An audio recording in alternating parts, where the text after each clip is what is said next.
Today, the case that most urgently needs to be made for Israel is the liberal case. What is the liberal case for Israel?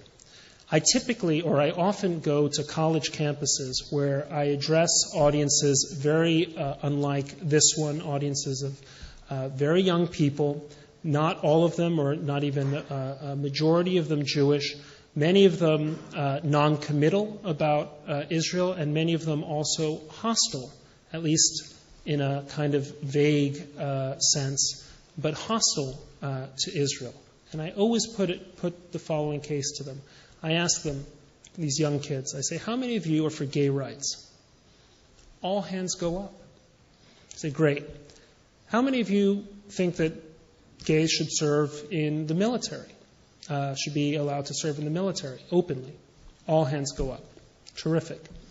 Then I ask, how many of you feel that women are as entitled to every single choice and opportunity as a man is in society? How many of you believe in women's rights in the broadest sense? All hands go up. Metsuyan, Yofi, it's wonderful. Then I say, how many of you think that if you're an artist, one of your rights is the right to offend the sensibilities of your audience? All hands go up.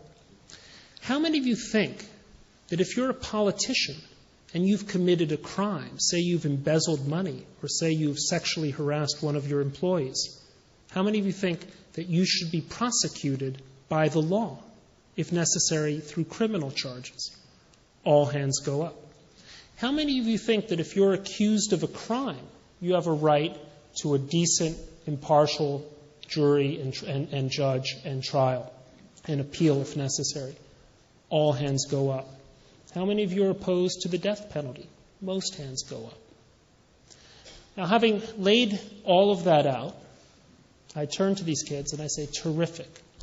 The only country in the Middle East that has applied precisely the values I have described consistently and ever more broadly is Israel.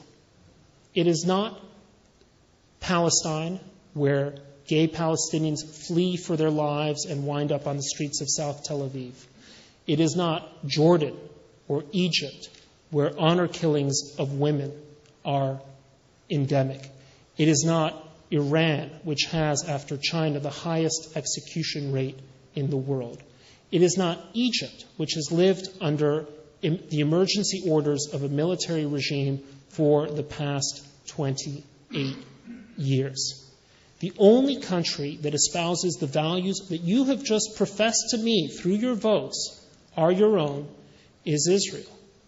So, before you criticize Israel, before you call it an apartheid state, ignoring the 120,000 Ethiopian Africans who are Jews, or the 75,000 Indians, or the 2 million Sephardic Jews, before you do that, tell me, by all means criticize Israel, but don't do so from the standpoint of a hypocrite to your own values.